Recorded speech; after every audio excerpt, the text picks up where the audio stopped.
Porco! Miyazaki is amazingly creative.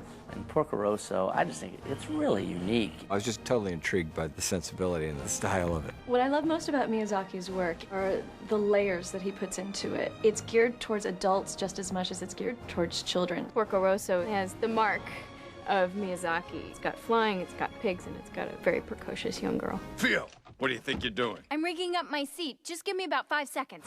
When I tell people that I do voiceovers for animation, the one thing they always ask about is the process. What's the process like? How do you do that? The whole ADR process and recording process is pretty fascinating because on one aspect it's technical, but also you get to see how we create those performances with the actors so that they can make these characters come alive for a US audience in a whole new and different way. I find I really like doing the Miyazaki films because I find that the finished animation is the inspiration. In a way, it's almost like I'm creating a character that's already been created. So there has to be a sense of respect for what's already been drawn. The script was a little difficult because they had to rewrite it in order to fit the mouth movements of the characters on screen. Someday I'm gonna give this thing an overhaul.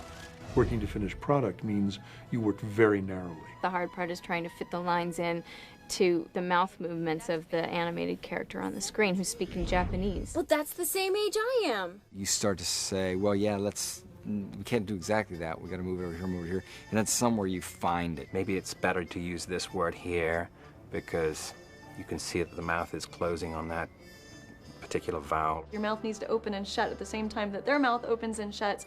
And all of that while doing some sort of performance that will capture their hearts. It's a cinch. It's challenging. It makes a different part of your brain work. It takes a lot of focus and concentration. They sit in that little booth and then they have all this energy and they're having this conversation with no one. It's different because you don't get to play off of somebody else's chemistry. I'm playing opposite Michael Keaton and Carrie Always, and yet I've never met them. That takes talent. I would say the oddest thing about this kind of work is not to have other actors there. Because you do need that energy. You need to hear another actor's reading of a line so you can match or come under or top what they've done to keep things moving and rich. That'll cost you a lot more. It is a form of craziness, and because I've done it before, it's beginning to seem normal. Is there something wrong with that? We've got trash from all over the Mediterranean. Gangsters, smugglers, gamblers. Maybe a handful of respectable people. When you're offered an opportunity to play a pig who's an airplane flying ace, how do you not do that? I mean, you just gotta do that, I think, don't you? But he's like a Bogart type character. Kind of cynical, kind of tough guy. Or maybe I'm dead and life as a pig is the same thing as hell. When I watched it, I thought, this is so kind of fun and cool. I'd be careful if you plan on making a deal. It's just a little offbeat from what I think we're used to. She sure is incredible. Quand nous chanterons le temps de cerises et guerre aux oignons et mêle le moqueur. I love Japanese animation in that the characters tend to be more complex. I love Gina because she's got a history. She's very deep. I just can't tell you how much your friendship means to me. She's a beautiful woman in a man's world, and she does kind of have them wrapped around her little finger, and she can tell these guys who are mobsters to kind of, hey, you know, lay off. Well, look at this. All you handsome pirate bosses at one table. And she sings. What's not to love? Okay, it takes place in Italy. It was originally in Japanese. Now it's in English, but she sings in French. Pendant de corail, conquête. I think it's such a fascinating thing, creating life and performance in such a technical space. Sais-tu? C'est fini! Where'd you find the girl? I just had fun with Theo. She's young and spunky, and I tapped into that part of myself and raised my voice level a little bit to make her sound a little younger. If I don't do a good job, you don't have to pay. Okay, Grandpa? She's my granddaughter. She'll do fine. This is the first time I've ever done an animated film. It was really a different process trying to match my voice to an animated character. Is there a pause after Why Don't You Sleep on It? It's fun seeing a cartoon come to life with your voice. Now, girls, this is not a playground. I love voiceover work because you don't have to bathe. You know what I mean? You roll out of bed, you put your right shoe on, and you just wait for the cab. Ready? Look at that! Porco gave him the loot. The character's name is Boss. I either play an oaf or a thug. That's been my career. Curtis is up first.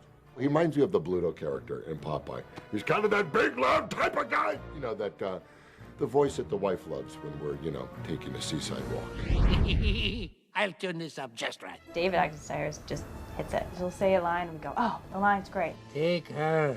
I'll give you a good deal on her salary, and I know she'll come in handy. And he goes, no, it's more like this. I wouldn't mind trying to lift the pitch again. Take her. I'll give you a good deal on her salary, and I know she'll come in handy. And there we go. Ooh, that was right. I love that one. You fall into the rhythm, you begin to understand the character, the sound, the relationships, the through line, and it gets a little easier. Besides, I want you back in business so I can get paid. I love this kind of work. Carrie as Donald is a really interesting match because Donald is from Texas, Carrie's from England. He pulls off the southern accent without a problem. I might just take it back to Texas as a gift from Ma. And can you add a little bit more excitement to the first line, too? I love the challenge of being able to come up with a character and really bringing a piece of animation to life. There's a great sense of satisfaction once it fits. I'm a bona fide celebrity. Good. Good. That's a very exciting thing to be a part of, day in, day out, and working with those actors and coming up with the ideas that they put into those characters. It's definitely a challenge trying to make something your own, but obstacles spur me on to try and be more creative. You have to get up pretty early in the morning to hit notes that low.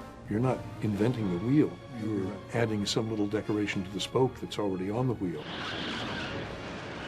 All of our jobs were challenging, but it was fun to do. They're turning this into a big party. I came in here not really knowing what to expect, but I really had a good time doing it. Do we get it?